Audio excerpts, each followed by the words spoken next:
जी हाँ, झारखंड के पूर्व मंत्री के.एन. त्रिपाठी ने कभी सपने में नहीं सोचा होगा कि ये वही विधानसभा है जिस विधानसभा में जब मंत्री बनकर के.एन. त्रिपाठी आए थे तो उनका फूल माला से स्वागत किया गया था और तमाम कांग्रेसी पलके बिछाए यहाँ मौजूद थे। लेकिन कल जब K. N.. Tripathi Bokaro steel city में मजदूरों की हक और हुकूक की लड़ाई के लिए आए तो उनका स्वागत लाठी, डंडे और पानी की बौछार से की गई।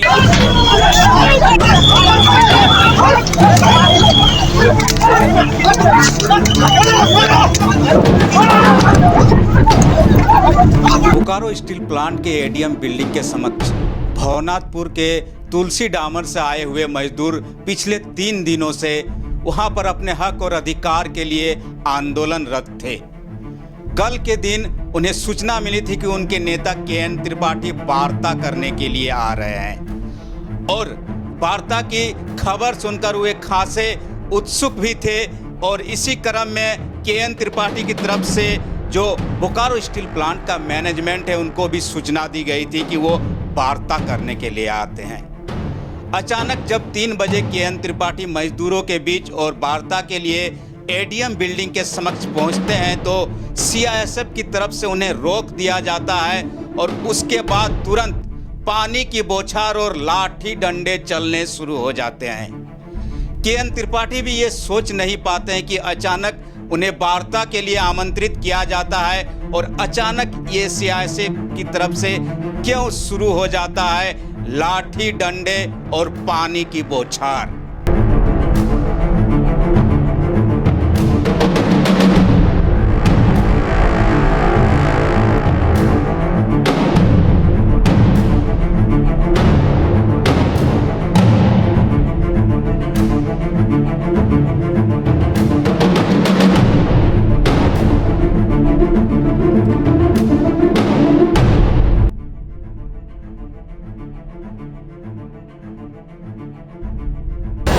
हम वहां से आए, मैंने कहा कि प्रबंधन को सूचित किया हूं, मुझे बात करने जाना है। कोई इंस्पेक्टर आलोक मिश्रा है सीआईएसएफ का, वो कहता है क्या है, बाहर चलो और सीधे लाठी चार्ज शुरू करता है।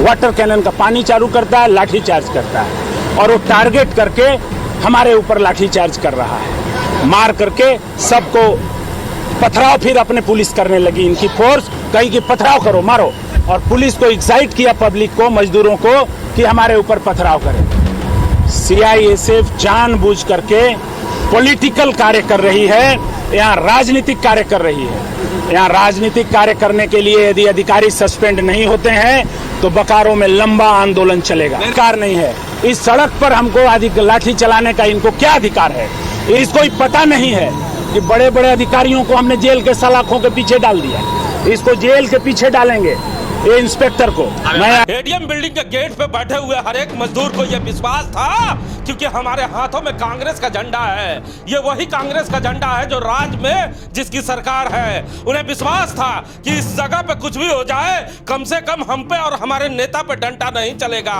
उन्हें कभी विश्वास नहीं हो रहा होगा कि कांग्रेस पार्टी के जो पूर्व मंत्री रह चुके हैं उन पे भी डंडा चलेगा और इस डंडा चलने के बाद भी बोकारो जिले का कोई कांग्रेसी कुछ नहीं बोलेगा।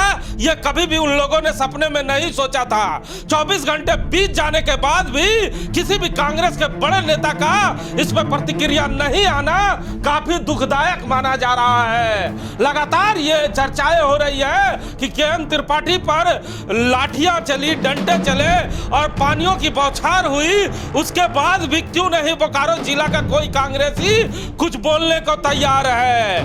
खैर, कोई बोलने को तैयार रहे या ना रहे, लाठी डंडे चलने के बाद की जो तस्वीरें हैं, जो हालात हैं, ये सबको ही जानना चाहता था। जैसे ही पानी की बौछार कम होती है और सीआईएसएफ के लोग पीछे हटते हैं, एम्बुलेंस मंगाया जाता है और घायल लोगों को भेजने की तैयारी की जाती है और उन्हें बोकारो सदर अस्पताल भेजा जाता है।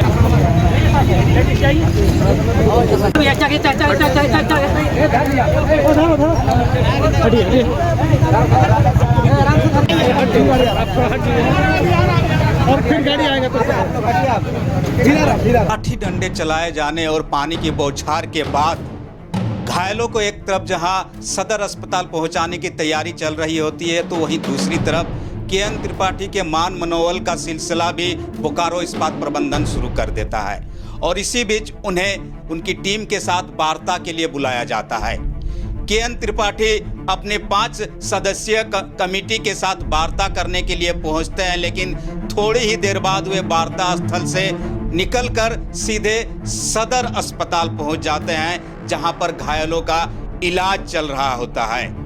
घायलों के बीच पहुंचकर वे एक एक घायलों से उनके दुख दर्द और कहां चोटें लगती है इसकी जानकारी लेते हैं। इसी बीच डॉक्टरों से भी कुछ लोगों की तूतूमय होती नजर भी आती है, लेकिन केएन त्रिपाठी कहते हैं कि सबसे पहले जो भी घायल हुए हैं उनका समुचित इलाज हो।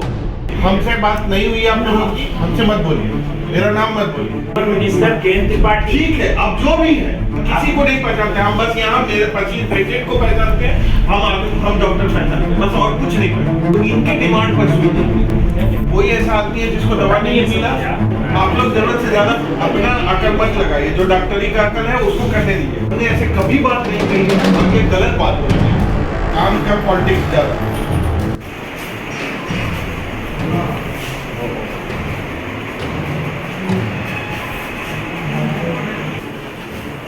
कहाँ चोट है आपको?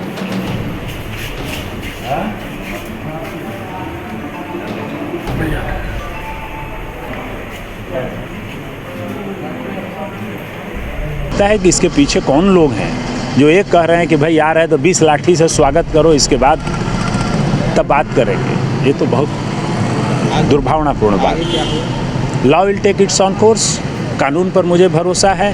भारत में न्यायपालिका है, भारत में कार्यपालिका है, भारत सरकार है, राज्य सरकार है, सारा सरकारें अपनी कार्य करेंगी।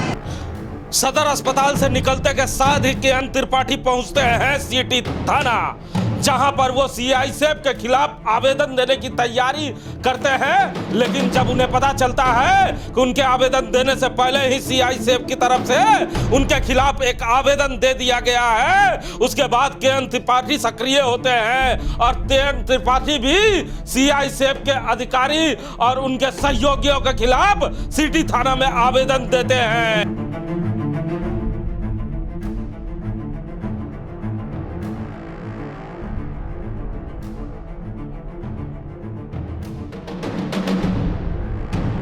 जैसे ही यह खबर बोकारो स्टील सिटी के सोशल पेज पे चलना शुरू होता है, मानो तहलका मच जाता है, क्योंकि लंबे समय के बाद किसी नेता पर लाठी चार्ज होता है, पानी की बौछार की जाती है, हर जगह चर्चाएं शुरू हो जाती हैं। कांग्रेस पार्टी के कई नेता कानाफूसी चर्चाएं जरूर करते हैं और केएन त्रिपाठी से मिलने के लिए सर्किट हाउस जरूर पहुंचते हैं, लेकिन छुप छुपा के पहुंचते हैं कि कोई बड़े नेताओं को सूचना ना मिल जाए। लेकिन कांग्रेस पार्टी की तरफ से कोई बयान ना आना यह भी दुखद है। हमारे साथ बात करने के लिए राम नारायण शर्मा है। शर्मा जी, पूर्व मंत्री पे हमला होता है, उसके बाद भी कांग्रेस पार्टी का न जिला अध्यक्ष कुछ कहता है, ना कांग्रेस पार्टी का कोई बड़ा नेता कहता है। यह जाहिर नहीं करता कि कांग्रेस पार्टी की जो गुटबाजी है पूरे राज्य में, और कांग्रेस पार्टी जिस तरह से बिखराव की स्थिति में है, वो आज देखने को आपको नहीं मिली।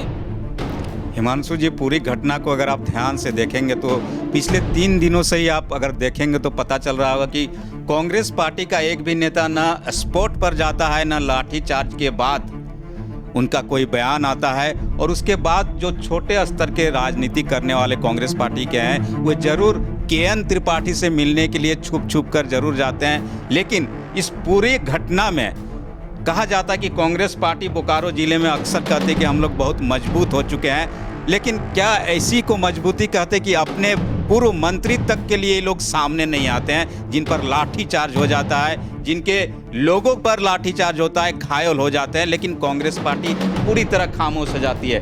पूरी एक बड़ी टीम है कांग्रेस पार्टी की बोकारो जिले में। आप जिला अध्यक्ष का बात कीजिए, पूर्व विधानसभा के लोगों की बात कीजिए, बड़े नेताओं की बात कीजिए, बड़ी बड़ी गाड़ियों में हमेशा आपको दिखेंगे, बड़े झंडे लेकर घूमते हैं। लेकिन उन्होंने कल से आज तक जो परिचय दिया है, इसकी सभी तरफ चर्चा हो रही है कि शायद इसीलिए कांग्रेस पार्टी को लोग दिल से नहीं लेना चाहते हैं। अच्छा, एक और सवाल है कि यहाँ पे बड़े बड़े यूनियन के नेता हैं जो अपने आप को बड़े नेता भी कहते हैं, लेकिन मजदूरों के लिए कोई लड़ाई लड़ने के लिए 400 किलोमीटर दूर चलकर बोकारो आता है, लेकिन यूनियन का किसी नेता का भी बयान नहीं आना दुखद है। बहुत बड़ा ये निंदनीय घटना की यूनियन करते हैं आप, मजदूर की बात करते हैं, और मजदूर किसी यूनियन का नहीं होता है, वो सभी का होता है। और बोकारो स्टील प्लांट में मुझे लगता है दर्जनों से ज़्यादा यूनियन के नेता हैं, यूनियन चलाते हैं, लेकिन पिछले 3 दिनों से लोग वहाँ बैठे हुए हैं और एक भी यूनियन, यहाँ तक कि एनजेसीएस के भी यहाँ नेता रहते हैं, उनका भी बयान नहीं आता है। तो सोच लीजिए कि